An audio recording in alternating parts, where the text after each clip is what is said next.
me hit record. You can start now, my dear. Thank you so much. Thank you, Gloria, for speaking with me. So, Firestarter, I love your character. You play Captain Holster. What I wanted to know is, what is it like you're playing two different kind of emotions. You're trying to gain trust of Charlie, kind of, but then you also have these ulterior motives. So what was it like kind of balancing those two? Well, first of all, nice to meet you. And it's it's fun talking with you. Cap Hollister is definitely multi-layered, and more than a couple of emotions, hopefully, will be revealed. Of course, that kind of lassoing Charlie in, that kind of, trust us, trust me. This is for your high, for your best thing. This is the best thing for you, kind of thing. As an adult would want to talk to a child. And then, of course, Cap Hollister has her ulterior motive, which is, we need to use your kinetic talents to our benefit.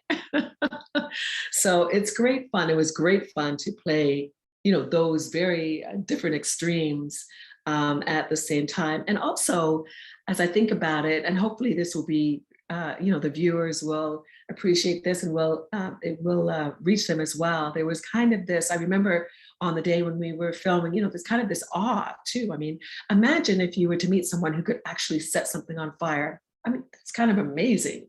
So I hope that came across too, that kind of, you can read about something or know about something or see something on a screen. And then when you see it in person, it's like, wow, that's kind of cool. Yes. And so I was kind of wondering with the character as well. She's a military person, obviously, but does she goes about trying to not show that emotion. She does her job very direct. Do you feel that there is a moment where she kind of does think about what she's doing to a child, or just in general of how she's approaching this from the humanistic standpoint? That's a good question.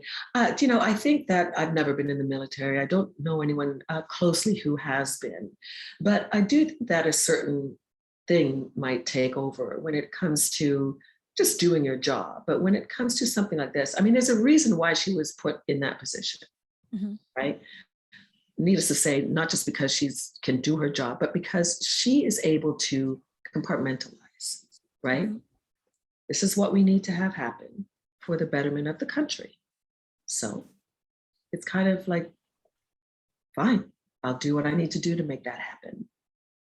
It's not like, and there's this one scene, it's not like they're going to torture her or Charlie. It's not like they're going to, abuse this little girl. Not like then there's that scene where that happens as well. I don't want to give too much away.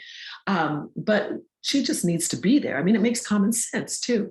Even in the clip with Cap Hollister and Zac Efron's character, right? Andy, she's like, what do you think is going to happen to her if you're not there? I mean, there's no other choice, really. She's got to be here with me. So there it is. Oh, wonderful. Now, what I do love about this movie, the tension. There's so much tension. We don't know what is coming. So from an actress standpoint, what is that like, playing that up to something we don't get to see until like kind of later? I know. I love that. It's so suspenseful. The tension is palpable and is palpable in the room. I remember when I read the script, I was like, oh, so when it's on the page like that, then especially with a director like Keith, he's so incredibly talented, Keith Thomas. So I just knew that he was gonna draw every single moment out to as long as it could until the wire is so tight that you're like, oh my gosh, what's gonna happen? It's a fantastic remake of an already terrific thriller and suspense movie. I'm going to watch it in big theater tomorrow, and I can't wait. Wonderful. Thank you so much for speaking with me. I truly enjoyed your performance in the movie. I appreciate that. Thank you kindly. Thank you.